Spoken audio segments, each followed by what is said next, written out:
అందులో 5 months baby ఉందట. 5 months baby. ఒక మహిళ పాపం ఏడుస్తున్నది, నా బిడ్డ ప్రెగ్నెంట్‌గా ఉన్నది, మంటల్లో కాలి చనిపోయింది అని.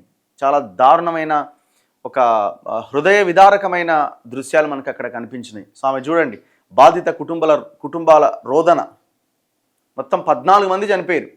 గుర్తుపట్టలేనంతగా కాలిపోయిన మృతదేహాలు. మార్కాపురం వద్ద ప్రమాదం, మరో 29 మందికి గాయాలు. వారంతా ఉపాధి కోసం పొట్ట చేత పట్టుకొని వెళ్ళారు.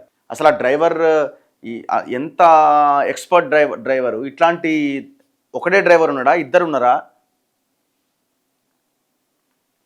ఇక 4 రోజులు ఇక మొత్తం ఆర్టీఏ వాళ్ళు వీళ్ళు రోడ్ల మీద హడావుడి చేస్తారు. ఇక 2-3 బస్సులు సీజ్ చేసినట్టు చేస్తారు, 2-3 కేసులు బుక్ చేస్తారు. మళ్ళీ కథమే, మళ్ళీ ఎప్పట్లాగానే మళ్ళీ 6 నెలల తర్వాత మళ్ళీ ఇంకోటి జరుగుతుంది, మళ్ళీ 20 మంది చచ్చిపోతారు.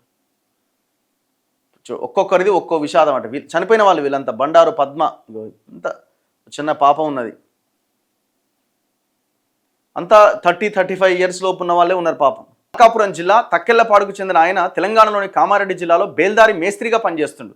పనుల కోసం కూలీలను తీసుకెళ్లేందుకు బస్సులో స్వగ్రామం వస్తుండట. రాయవరం వద్ద ప్రమాదం చోటు చేసుకున్న సమయంలో బాలరాజు మేల్కొనే ఉన్నాడట. ప్రమాదం జరిగినప్పుడు ఒక్కసారిగా భారీ కుదుపు వచ్చి ఒకరి మీద ఒకరు పడిపోయిరట. బస్సు ముందు భాగం నుంచి మంటలు రావడాన్ని గుర్తించి ఇనుప రాడ్డుతో ఎడమవైపు ఉన్న అద్దాలు పగలగొట్టాను. అందులో అందుబాటులో ఉన్న 8 మందిని కిటికీలోంచి బయటకు దించి వెంటనే నేను కూడా దూకేశా. మరో మహిళ అరుస్తున్నా ఆమె సీట్ల కింద ఇరుక్కుపోవడంతో కాపాడలేకపోయా అని బాలరాజు కన్నీరు పెట్టుకున్నాడు. అప్పటికే ఆయన 8 మందిని కాపాడిండట. ఎంత దారుణమైన ఘటన ఇది. ఇక ఇవాళ అందరూ అయ్యో అనుకుంటారు. గవర్నమెంట్ కూడా అయ్యో అని 2 లక్షలు 5 లక్షలు ఎక్స్గ్రేషియా ప్రకటిస్తుంది. అలా షరా మామూలే.